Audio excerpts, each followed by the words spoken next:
Hi, it's Aurora, Lavender Hazelwood Witches. Welcome. I'm going to do a tag called My Magical YouTube Journey that has been going around that Starlight the Wild Witch started, and she had tagged me in it. So let's get through this. Thank you, Starlight, for tagging me. I appreciate you. What is your channel name and the significance behind it? Let's see. So I started my Etsy shop and called it Lavender Hazelwood, and I was making tarot card bags, and now there's digital Book of Shadows pages in it. And I had created that name as a nod to Harry Potter. Like, I felt like it was a name that you might find in that series, because I love that. I also lived on a property with just so much lavender, and obviously Hazelwood is very connected to witches. So I just liked the ring of it. I just transferred the name over to my YouTube channel as well. What type of content do I create on my channel is the next question. I mean, I guess I do educational, philosophical, DIY, I do live streams. I kind of do a little bit of it all. I have a couple interviews, stories, I guess. So it kind of covers a broad selection of things. I don't have one thing that I specifically do. But I think probably my theme, oh, I'm about to sneeze. I just want to do stuff that I find beautiful and tickles my creativity in a way that makes me feel good. What inspired you to start your channel? I just wanted to be part of a witch community. And this kind of work is just like making videos, and is just kind of a natural extension of my personality. I've done production since I was a teenager in some form, or been involved with it in some form. So it's just kind of a natural part of my expression, I guess. And at the time, I had been following a bunch of people on Instagram, like witches on Instagram, and I had already started my Etsy shop. So I had already sort of started dabbling in sort of the social aspect of it, but then I just decided I wanted to create a new YouTube channel, and I found, I think I'm trying to think of the first people that I found on YouTube. I think it was Bahati Life, the White Witch Parlor, the Hearth Witch, and the Witch of Wonderlust. Oh, and the Tarot Priest. Yeah, those were the first handful of channels that I found when I started looking. And so I just decided that I wanted to join them in some way. How long have I been on YouTube as a content creator? I mean, my first video, I think, was in probably the 2006, 2005, 2006 era. And it was on snails. And if I can find a link to it somewhere, or if I can find it, I will upload it for you, because it's actually really funny. It's cute. So I started at the very beginning of YouTube days, and I've had a handful of channels for different projects and for myself as well. I mean, I still kind of have one channel that's just more like demo reels of my professional stuff. I have another channel that's around my yoga stuff and the things that I facilitate in that realm. I've had collaboration channels, so I've had a bunch that have sort of come and gone, and I guess this is for the last almost 4 years, I guess. This has been mostly my focus. What are your hobbies outside of my channel? Right. This I had to think about, and I actually wrote it down. Hold on. Okay, reading. So I do also network rescue animals, and that usually means connecting an animal in need with a rescue organization, just reaching out and asking if they have room, sending stupid and funny Instagram videos to my best friend, and vice versa. I do some sewing. I'm interested in cooking. That was something that I picked up over the last few years, since we spent a lot of time at home. Yoga, hiking with the dogs, And more recently, I just opened up a secondary Etsy shop for t-shirts and t-shirt designs that I've been making. That's been a lot of fun too. Just sort of playing around with graphics and photos and things like that has been something kind of new to me. In this way, it's been new. So it's been a lot of fun as well. I'll leave the link to that shop. Shoving my foot in my mouth by doing this. It's very tame now, but I have designs that are very also comedic to me. Probably not comedic to a lot of people out there. My comedy is like toilet humor. I love poop jokes. You know, I learned it from my dad. He used to take me to joke shops and he'd pick me up a rubber poop and I'd play a joke on my mom, or like, I remember he bought a booger once, and, you know, fart joke, all those kinds of things just make me guffaw. So you're gonna see some of that in that store too. Okay, we're gonna move on. Ooh, is there a new style of content that you want to try? Yeah, I do. I tried Squirrel TV. I've done one video or two. One or two videos on the squirrels that are in my yard that I give nuts to.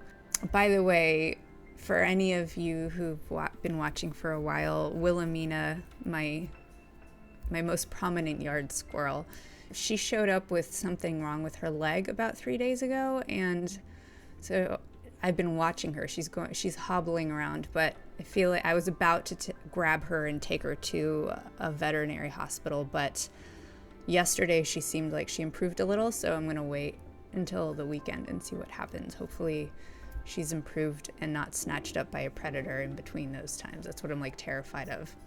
I also want to make longer videos. That is not my forte. I want to be able to do something like Bex over at the Witch's Cookery, or Alwyn Oak. You know, they do videos that, you know, you're like sitting down and watching a TV show essentially.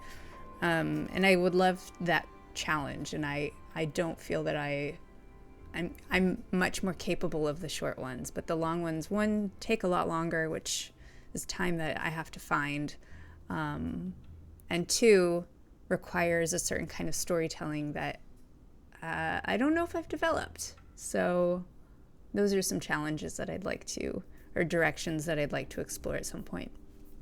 How do I plan out my content? I really act as the inspiration strikes.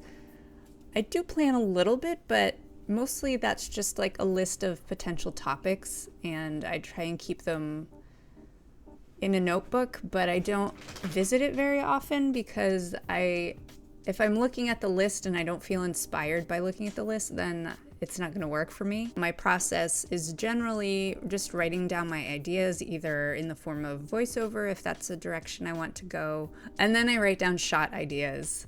And usually I go in and start editing, and then I'll have another idea and I'll get up and like shoot that idea and bring it in, import it. It takes me a while because my process is not so streamlined. I kind of go as the information comes to me. What are your tools of the trade? Okay, so I use a Canon M50 with a Viltrox 33 lens. And an ND filter. Like, I reached out to Will at Atypical Tarot because I liked the way his videos looked, and so I asked him what camera he used, and he totally gave me the rundown of like everything that he used. So my setup is virtually a copy of his in terms of those three things. I do also have a macro lens by 7 Artisans. I think it's a 60 millimeter. I don't know for sure, but it's a macro lens, which allows you to shoot up close on and get detail on really fine things or small things. So it's helpful for when I'm, shooting things like plants or flowers or bugs or snails or anything, fur. Those are kinds of the textures in the worlds that I like to dive deep into as well.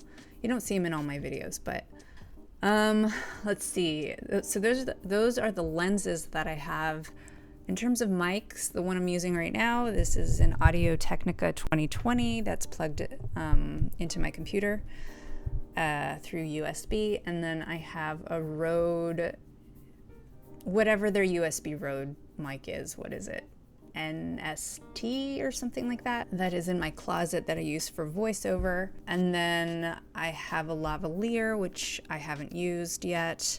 And I have a Deity shotgun mic on top of my camera, which I don't remember what model it is, but it's small and you can use it for interviewing, which is what I thought was cool about it, is you can plug in a secondary mic like a lav into it, and then it'll have 2 channels that it'll pull sound from. Oh, I have like a photography lighting kit too, which I got off of Amazon years ago, like probably 10 years ago at this point, for like $50, and it's great. I don't use it all that much, honestly, though. I like natural light and just use the windows and the sort of light that's around for the most part, and a lamp, a trusty lamp sometimes. Oh, and I edit on Filmora, which I don't love.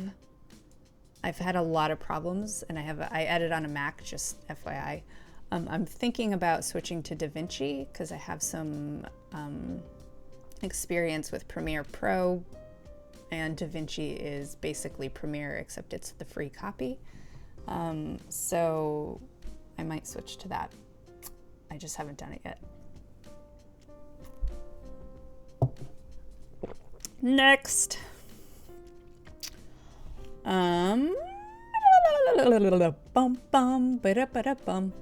As a content creator, do you experience burnout? If so, what does that look like for you and how do you recover from it? I do. The burnout comes from the expectation or the desire of me to meet external demands, such as, you know, they say that you need to upload once a week in order to, you know, sit in the algorithm and be favorable so that they push out your videos. And so if I try and do that, that gets me really burnt out, because then I'm working with an external source of pressure rather than an internal source of desire to create. So that will burn me out. If I start doing that, then I need to take a chill pill and back off and understand that I'm not coming from my own source or own well of desire and creativity. It keeps it fun when I do that. And also, when I'm not in the greatest of headspaces and I'm comparing myself to others, or like, then that will also kill my vibe and make me want to disappear and make me feel burnt out as well. Which video are you the most proud of and why? I don't know if I'm most proud of anything. I think when something comes together really well, then I'm proud of it. But I gotta say, that happens more often than not. And so I get tickled by things that probably you don't even think about. And it'll be my favorite thing at the moment. So for instance, I did a video with Amy at Magical Crafting. We did a collaboration video. Was it last year? Or has it been longer now? I don't remember, but we did one on city witching and urban witchery, and there was a shot that was in movement, and I put a transition on it into the next shot, and it felt and looked like we were flying. And it was a really cool effect that was very unintentional. I didn't do it on purpose. It just came out that way. And that made me really excited and happy, you know, like that was cool. That wasn't me. That was just experimentation and trying, you know, just having fun. You know, or when I did my dark garden video, I quite like some of the aesthetics that I caught in there that I didn't know would look like the way they look. I think it turned out really beautiful. So when I find those things, then those things become my favorite things, and I feel very like happy and proud of making them. So they're more aspects of videos rather than like, oh, here's a whole video that I'm very, very proud of. Who inspires you within the magical pagan YouTube community? Ah! I hate that question. Only because there's so many people and I don't want to leave anybody out, and I'm going to. So I'm going to put a link to a video I did on small witchy YouTubers, and there was, I think, 19 people. So you'll have a sense of like who I like who are in the small YouTube community. But off the top of my head, I think Starlight said this. Was she the one who mentioned Alwyn Oak? I love the world she's created. It's very immersive, and I wish I could do that. Anybody I've collaborated with I find inspiring, of course. I mean, Amy over at Magical Crafting has a lot of so many ideas. I don't even know how she comes up with them, and the consistency behind her posting and the quality of her videos. It's just really inspiring, you know, like I wish I could do that. And Kara over at Pagan Crafting does a very similar thing where they're like machines of ideas, and and willingness to try things out and trusting themselves in those processes. And I admire that about them, both of them. Of course, Ivy the Occultist for her depth and breadth of knowledge, which I don't retain shit, man. I have to sit with things for so long and in them and be like absorbing and saturating, and I just don't, my brain doesn't work like hers at all. I wanna mention people who maybe are a little less known too. Some other channels recently that I found that are smaller. Let's see, we've got The Magical Herbalist, and she hasn't uploaded in a few months, but and is more active on Instagram, but her love for what she does, her herbs and magic, is just so wholesome and like nurturing. I don't know what other words to describe, but I love watching her make stuff and how she puts things together. It's really quite beautiful. So if you want to maybe inspire her to come back and do some more videos, go subscribe to her. Another one that I found was House of Azar, and that was through the Tiny Witch's Journey. They had posted House of Azar as someone to look at. So I went there. They're a hoodoo-inspired practitioner out of Paris. I love their videos too. Just very unpretentious and lovely. So I'm going to stop there because I could probably go on forever and ever. But I mean, and then the next question says, are there any channels I would recommend? And of course, these ones I just mentioned are ones that I would recommend. And I will put some more in the description box below that you might want to check out as well. Do you believe there are any misconceptions about being a magical pagan YouTuber? Misconceptions. Well, this isn't exactly a misconception, but I think there's this interesting dynamic that exists between somebody who's on a screen and a viewer. So whether that's a TV, a monitor, a computer, you know, a phone or something, there's this lack of like personal connection. It's like a wall that exists, and I think sometimes it's easy to forget that content creators are people and have feelings, and when you're a viewer, it's easy to just say things that you would never say in person. Maybe the misconception in that is that YouTubers don't have feelings or are not people who are affected by what you say in the comments section. What do you like and dislike about being on YouTube? I mean, the algorithm and having to live up to it in order to be promoted, that I don't really like. What I like is the community and meeting people and being held sort of accountable, really, for my practice. Those are things I appreciate about YouTube. What are some of the challenges and struggles you face creating on the platform, and how do you overcome them? I mean, the algorithm, really, like what I just said, is not something that I feel like I can live up to. And if you're creating, you want people to look at your videos. So, and you hope that they land well. And sometimes they don't, clearly. Sometimes you don't as a person, clearly. I try not to let the algorithm dictate my posting, because I can't, it doesn't work for me. What is your opinion on monetization, paywalls, or other exclusive content? It's a great avenue for artists and people who live outside of the mainstream ways of making money, which includes me.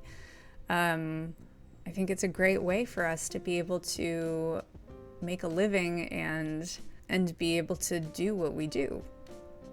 Because, lots of European countries have support for their citizens when it comes to the arts and creativity and things like that. We in the US do not have that. So it's kind of an alternative way of supporting those of us who sit outside of the mainstream. Do I have any boundaries on this platform? Why or why not? I do have boundaries. I have blocked people. Not so much on this channel because people tend to be really nice, but I have on some of my previous channels for just making rude comments, for being just, just mean, inappropriate. I don't know why people have the need to say really mean things, but they do, and those people get blocked. Do I have any current goals for my channel? Yeah, like I said, I would love to learn how to make longer content. I'm also having kind of like a switch happening. I don't know what it is exactly, but I'm just waiting for it to eke itself out in terms of how I approach video making here. What are some of the mistakes that I've made, and how did I fix them?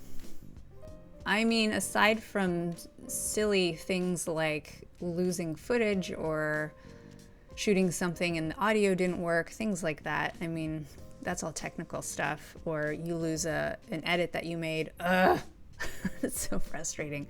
So here, this crosses over into another question further on down. So very early on, I was part of a watch group, and I didn't know this was a bad thing to do. I just thought it was, you were watching other people's, it was kind of like a trade, like you watch each other's videos. And apparently you get penalized via YouTube.